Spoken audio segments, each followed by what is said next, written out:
नमस्कार। आज की इस वीडियो में हम देखेंगे कल मार्केट में जो भारी गिरावट आई, सेंसेक्स में, निफ्टी में, जो ग्लोबल इक्विटी मार्केट में जो गिरावट आई, इसके ऊपर हम समझेंगे ऐसे क्या कारण बने जिसकी वजह से इंडियन स्टॉक मार्केट में काफी बड़ी गिरावट आई है। तो आइए स्टार्ट करते हैं, जहां पे हम देखेंगे क्या रीजन है जो इंडियन इक्विटी मार्केट में गिरावट दिखा रहा है। सबसे पहले, मेरा नाम अजय केडिया, कंपनी का नाम केडिया एडवाइजरी। पिछले 20 साल से हम इक्विटी, कमोडिटी, करेंसी मार्केट को ट्रैक करते हैं। सेबी रजिस्टर्ड फर्म है और कोशिश यही रहती है कि आप तक नए अपडेट्स लेके आए ताकि आपकी जो ट्रेड सेटअप है, ट्रेड करने के लिए जो आपको इनपुट चाहिए वो आपको प्रॉपर मिलते हैं। आज का जो ये सेशन है, ये प्रेजेंटेशन है, ये एजुकेशनल पर्पस के लिए। यहाँ पे हम कोई रिकमेंडेशन नहीं दे रहे इक्विटी और कमोडिटी की। हम जस्ट आपको ये बताना चाहते हैं क्या फैक्टर्स है जिसकी वजह से मार्केट में ये गिरावट आई है। तो सबसे पहले एक ओवरव्यू लेते हैं, मार्केट में गिरावट क्यों थी, क्या थी और कहां तक थी।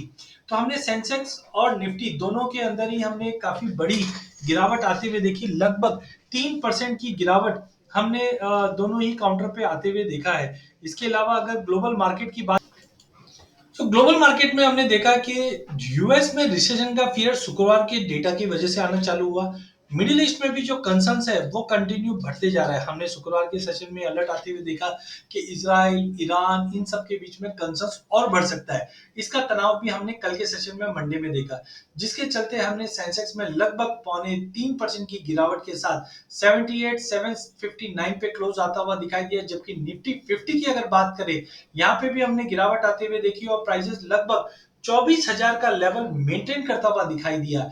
लेकिन जो मासिव गिरावट आई है, इसमें लगभग मार्केट में माना जाता है 15 लाख करोड़ का मार्केट कैपिटल, अगर हम बात करें बीएससी का, उसमें कमी आई है। लेकिन ये एक ऐसी गिरावट है जो जल्द थमते हुए नहीं दिखाई देगी, क्योंकि ग्लोबल फैक्टर जो है वो काफी हावी है। तो मुझे लगता है कल की जो गिरावट है वो एक जस्ट शुरुआत है। आगे हम सिनेरियो देखेंगे क्या क्या की फैक्टर्स थे जिसकी वजह से मार्केट में गिरावट थी। तो सबसे पहले हम देखते हैं रुपया। रुपए में भी हमने कल गोता लगाते हुए देखा और रुपया at one point of time 84 का लेवल निकलता हुआ दिखाई दिया। नो डाउट आज भी हमें मॉर्निंग में हमने देखा 84 के बियॉन्ड प्राइजेस ट्रेड करते हुए दिखा रहे। आने वाले दिनों में हो सकता है हम जल्द 84.25 तक का भी लेवल देख सकते हैं, जिस दिन से ग्लोबल मार्केट में सेल ऑफ है, जिसकी वजह से रुपए में भी हमने एक गिरावट आते हुए देखे। कारण अगेन मिडिल ईस्ट जो है वो इंपॉर्टेंट है, क्योंकि जियो पॉलिटिकल टेंशन मिडिल ईस्ट में कंटिन्यू बढ़ते जा रहा है और ये कुछ बड़ा रूप ले सकता है। इससे पहले भी हमने देखा रशिया यूक्रेन की जो लड़ाई थी, जिसका नतीजा पूरे वर्ल्ड को इम्पैक्ट आता हुआ दिखाई दिया। गैस के प्राइसेस बढ़ गए, काफी कमोडिटीज के भाव में हमने चेंजेस आते हुए देखा। तो ये मिडिल ईस्ट पे सबकी नजर बनी हुई है।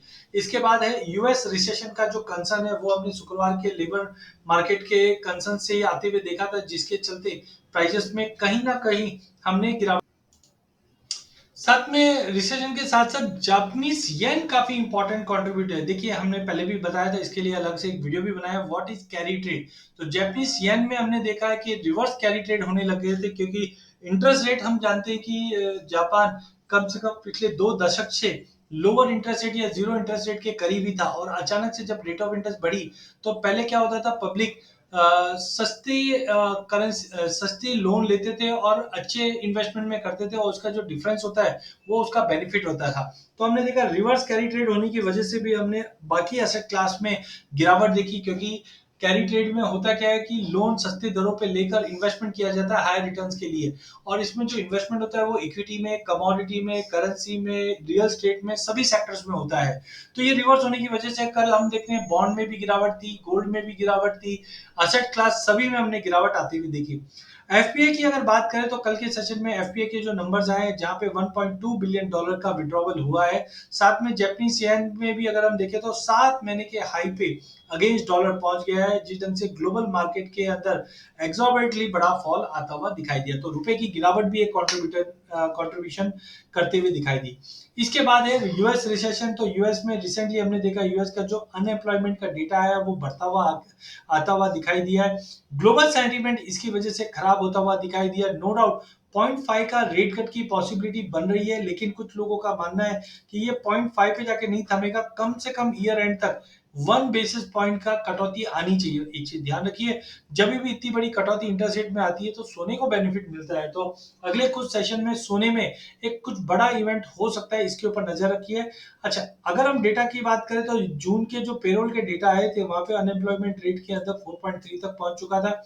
और गोल्डमैन सैच्स की बात करें तो वहां पे रिसेशन प्रोबेबिलिटी जो है वो 25% की पहुंच चुकी है, जिसके चलते एक डर का माहौल बना था। शुक्रवार के सेशन में एक बार इसकी वजह से भी इक्विटी में फॉल था और सोमवार को येन की वजह से भी फॉल था। इस दोनों के कंट्रीब्यूशन की वजह से हमने एक बड़ा फॉल देखा।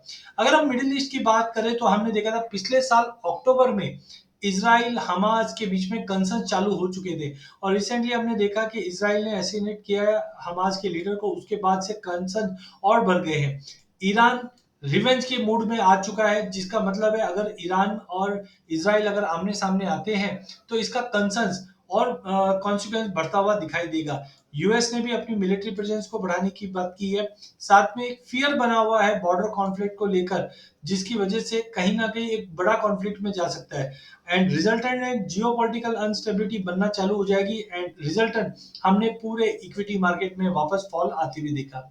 जापान में भी हमने देखा है येन की वजह से स्टॉक मार्केट करेक्शन आया, जहां पे निकाई ने अब तक का सबसे बड़ा फॉल दिखाया है, जहां पे लगभग हमने 4,451 पॉइंट की गिरावट देखी है। यूएस में स्लो डाउन और कैरी ट्रेड की वजह से ये डिक्लाइन और बढ़ता हुआ दिखाई दिया। वहीं दूसरी ओर अगर हम देखें तो मिक्स अर्निंग की रिपोर्ट बनते जा रही है, जिसके चलते हमने ये फॉल आते हुए देखा। बैंक ऑफ जापान ने इंटरेस्ट रेट हाइक करने की बात की और करके भी दिखाया और आगे भी रहेगा, जिसका एक नेगेटिव असर हम देख सकते हैं मार्केट में टेम्पररी पड़ता हुआ दिखाई दिया। सो बैंक ऑफ जापान ने इंटरेस्ट रेट की कटौती कर दी, जिसके चलते हमने ये impact sorry bank of Japan ने इंटरेस्ट रेट में हाइक कर दिया, जिसकी वजह से येन में मजबूती आई, डॉलर में गिरावट आया और ग्लोबल मार्केट में कैरी ट्रेड रिवर्स होना चालू हुआ और ये बड़ी गिरावट का रूप ले लिया। क्योंकि इससे होगा क्या, जो जापान का जो एक्सपोर्ट है वो कहीं ना कहीं लेस कॉम्पिटिटिव हो जाएगा एंड इसी की वजह से इक्विटी मार्केट में गिरावट आई और इसका कैस्केडिंग इफेक्ट हम ग्लोबल मार्केट में पड़ते हुए देखे। देखिए ये आज से 25 साल पहले की इकोनॉमी नहीं है। पहले क्या होता था कि अगर दूसरे देश में कुछ हो भी गया छोटा मोटा तो इम्पैक्ट नहीं पड़ता। आज सारी इकोनॉमी एक दूसरे से कनेक्टेड है। कल को अगर कोई भी इकोनॉमी में इम्पैक्ट आता है, चाहे जापान हो चाहे चाइना हो, इवन बांग्लादेश में भी जो इम्पैक्ट हुआ है तख्ता पलट का, उसका इम्पैक्ट भी इंडियन मार्केट पे आएगा। कैसे आएगा हम आगे देखते हैं। तो कुल मिला के जापानी स्टॉक मार्केट की जो गिरावट थी वो येन की तेजी की वजह से आई, जिसकी वजह से उम्मीद है कि एक्सपोर्ट्स को इम्पैक्ट पड़ेगा। अब आते हैं वैल्यूएशन को। देखिए जैसे कहावत है सावन के अंधे को सब हरा दिखता है, तो अब तक हम देख रहे थे कि वैल्यूएशन इंडियन मार्केट में सबको ओवर वैल्यूएशन था, लेकिन सबको ये लग रहा है कि बहुत सस्ता है। Mid cap small cap segment के वैल्यूएशन अब सबको दिखने लगे थोड़ा स्ट्रेच है, क्योंकि एक रिस्क फैक्टर आ गया और जब भी रिस्क फैक्टर आता है तो सबसे पहले करेक्शन भी मिड और स्मॉल में आता है। देखिए जो बड़े प्लेयर है या बिग बुलिश होते हैं, तो यहाँ पे हम देखते हैं जब भी कोई भारी गिरावट आता है तो इमीडिएटली लो लेवल पे बाइंग लौटने लग जाती है। तो मुझे लगता है मिड कैप स्मॉल कैप इनमें करेक्शन का स्ट्रेच हुआ, जहां पे निफ्टी पीई रेशियो की अगर बात करें तो 2 साल के एवरेज के काफी ऊपर है, जिसको ओवर वैल्यूएशन की कैटेगरी में रखा गया है। तो थोड़ा बहुत करेक्शन तो देखो मार्केट में दे सकता है, बट हाँ इंडिया की जो लॉन्ग टर्म स्टोरी की अगर हम बात करें वो अभी भी काफी अच्छी है। एक्सपर्ट्स या मार्केट का मानना है अभी भी ये करेक्शन है वो रिसेंट सेल ऑफ की वजह से इंडिया में भी थोड़ा बहुत इम्पैक्ट दिखा है, बट लॉन्ग टर्म स्टोरी अभी भी इंडिया की जरूरी कंटिन्यू है। अच्छा एक कारण ये भी रहा है कि अनइम्प्रेसिव क्वार्टर वन के रिजल्ट, मिक्स रिजल्ट या लैक ऑफ मार्केट में कोई ऐसा क्वार्टर वन के जो रिजल्ट्स आ रहे हैं उस पर कोई उत्साह नहीं बना हुआ है और हम देख रहे हैं कि रिसेशन का फियर बना हुआ है और काफी इंडियन इकोनॉमी है जो यूएस को ट्रैक करती है, यूएस मार्केट पे डिपेंडेंसी है। तो मार्केट में जो रिसेंट रैली आई थी उसमें अर्निंग ग्रोथ का पोटेंशियल दिखाई दे रहा था, लेकिन थोड़े से वैल्यूएशन और क्वार्टर वन के जो रिजल्ट्स है वो थोड़े से फियर दिखा रहे हैं अर्निंग्स का, जिसकी वजह से अब वैल्यूएशन थोड़ा सा हाई लगने लग गया। तो थोड़ा अगर ऐसा करेक्शन आ भी जाता है, हमने इलेक्शन के दौरान देखा था मार्केट में करेक्शन आया बट इमीडिएटली लोअर लेवल से बाइंग लौटती हुई दिखाई दी। बजट में भी करेक्शन देखा बट वापस तेजी बन गई। तो मुझे लगता है अगर ऐसा करेक्शन आ जाता है तो मार्केट में जो ओवर लिवरेज हो रहा है या जो वैल्यूएशन हाई दिख रहा था वो भी एक करेक्ट हो जाएगा, तो एक बेहतरीन मौका बन जाएगा। बट करंटली थोड़ा सा मतलब निराशाजनक क्वार्टर वन के रिजल्ट दिख रहे हैं। नेक्स्ट आ जाते हैं हम लोग टर्मोइल जो बना हुआ है बांग्लादेश को लेकर, पॉलिटिकल अनरेस्ट बांग्लादेश। देखिए हमने मलेशिया में भी ऐसा ही कुछ देखा था कुछ साल पहले, लेकिन उसका इम्पैक्ट ज्यादा नहीं पड़ा था। लेकिन बांग्लादेश के साथ हम लोग लगभग 100 मिलियन डॉलर के ऊपर के ट्रेड्स करते हैं, जहाँ पे काफी एग्री एक्सपोर्ट्स हम लोग करते हैं और साथ में इंपोर्ट्स भी करते हैं। तो इसका इम्पैक्ट तो देखो हमारे इंपोर्ट एक्सपोर्ट पे भी पड़ेगा। सेकेंडली हम लोग हमारी बॉर्डर भी शेयर करके चलते हैं, क्योंकि इसमें अगर हम कुछ कंसर्न देखते हैं, आज पाकिस्तान से हम कंसर्न देख रहे हैं तो अनरेस्ट इंडिया में रहता ही है, उस चीज का डर लगा रहता है इकोनॉमी को।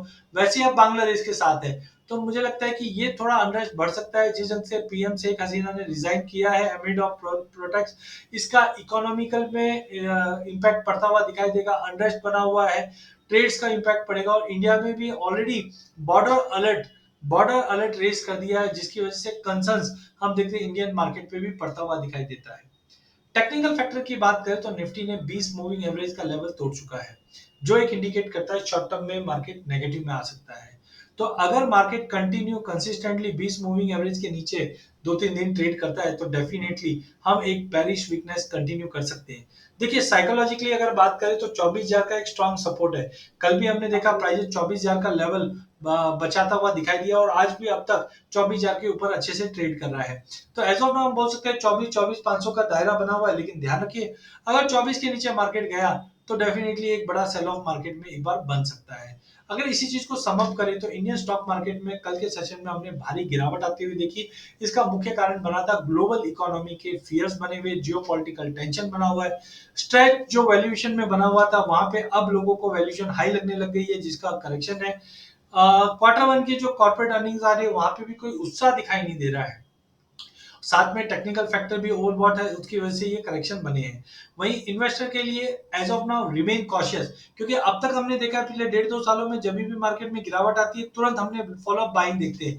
बट इस बार थोड़ा सा बच के चलिए, क्योंकि पहले हम एक आधे इवेंट या डोमेस्टिक मार्केट में इलेक्शन का रिजल्ट था या बजट था उसका इम्पैक्ट था, बट इस बार ग्लोबल मार्केट में चाहे मिडिल ईस्ट की बात करें, चाहे यूएस की बात करें, चाहे चाइना की बात करें, चाहे रशिया की बात करें, सभी जगह से हम कंसर्न देख रहे हैं, जिसकी वजह से आपको थोड़ा कॉशियस रहना है, पोजीशन को मिनिमल रखना है।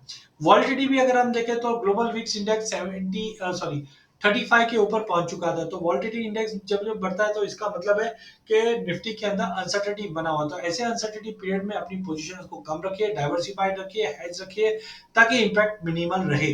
की सपोर्ट जैसे मैंने आपको बताया 24,000 का की सपोर्ट है, अगर ये लेवल ब्रीच होकर क्लोज कर जाता है वीकली बेस पे तो हम 23,500 से 23,200 तक के भी लेवल हम निफ्टी में आते हुए देखेंगे। तो थोड़ा कॉशियस रहिए, चौकन्ने रहिए। मार्केट में जो अनसर्टेनिटी का ड्राइव स्टार्ट हुआ है ये एटलीस्ट हफ्ता 10 दिन कंटिन्यू चलेगा, उसके बाद मार्केट अपने आप को स्टेबल करता हुआ दिखाई देगा। तब तक वेट कीजिए, पोजीशन को कम रखिए, हेज रखिए और थोड़ा सा ओवर लिवरेज मत रहिए मार्केट के अंदर। इसी के साथ मेरा सेशन एंड करता हूँ। बहुत बहुत धन्यवाद। चैनल को जरूर सब्सक्राइब कीजिए। इस चैनल में हम आप तक इक्विटी, कमोडिटी, करेंसी के अपडेट लाते रहेंगे। वीडियो पसंद आने पे इसे लाइक और शेयर जरूर कीजिए।